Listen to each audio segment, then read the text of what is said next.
say led to you bouncing back from the last 2 outings? The Lord's really blessed me with a lot of great people, whether it's the coaches, the supporting staff, that really wise, stuff like just focus on making elite pitches, stuff like that. That was probably the main thing. Worked with Frank and Rich on my slider, tried to throw it harder. A bunch of stuff that just really all came together. What has these last 2 weeks been like for you, and what's kind of your confidence level been through all of it? Obviously not great. How did you get that confidence back, or did you feel like you had that confidence going into the night? Mm-hmm. I really just got away from focusing on making the pitches. I really don't know how to explain it. And tonight I worked with Doc Whitney, Luke Koshaver, guys like that are just like, hey, you just focus on making elite pitches. That's all you think about. You don't think about anything else. So yeah, you make elite pitches, it's hard to hit. So yeah.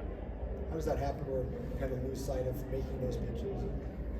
What goes into that process? I'm not really sure, other than you just kind of forget about it. It doesn't make a lot of sense, but it happens. Thoughts on what Chris Thomas was able to do tonight? It was huge. It was huge coming there and get a start like that. It was huge. Did it help coming out of the bullpen? Did you like that? It made me. I talked with Coach V about it. Kind of gives me a break. Kind of calms me down a little bit. It's kind of how I started the season. So it took me back to that mindset.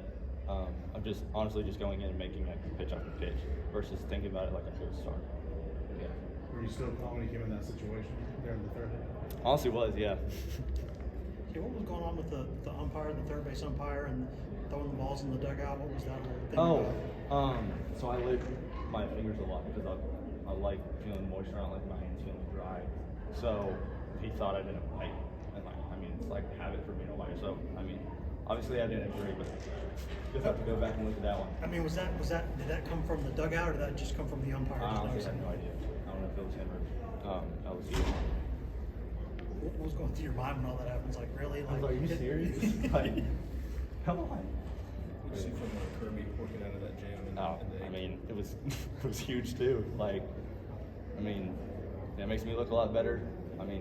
I literally just went up to him in the dugout and just was like, thank you, Kirby. Yeah, it was awesome. In terms of confidence, how big do you think this was for you? It was huge. Yeah, definitely. What were you thinking when Billy hit that home run the first time? I was like, Billy's back. We were in the bullpen and he just first pitch bomb. I'm like, Billy is back. It was funny. I loved it. So obviously y'all hit the ball just fine when he was gone, but to bring a bat like that back into the mix, does that just kind of give everybody some juice a little bit? Definitely. Obviously, a bat like Billy is Billy barrels, so it's huge. You talked about your ability out of the bullpen to kind of just make pitch, and not worry so much about a whole start. Is that a mindset you can translate back to Without a doubt. Again? Yeah, definitely. You kind of just get lost. That's what I'm saying. I kind of just got lost in the starting idea. So it was probably good for me to come out of the bullpen and just get back to that mindset of pitch after pitch. Because obviously, you can go into a start like that. When did you know that you would come out of the bullpen this week? Yesterday. Yeah, me and Coach V met about it. Had there been conversations earlier in the week about it too, or was yesterday kind of the first convo? I was probably there was a couple conversations about we don't know what we're gonna do, but that was probably that was the main one. One or two more. All right, thanks, AJ. Thanks, AJ. Thanks, AJ.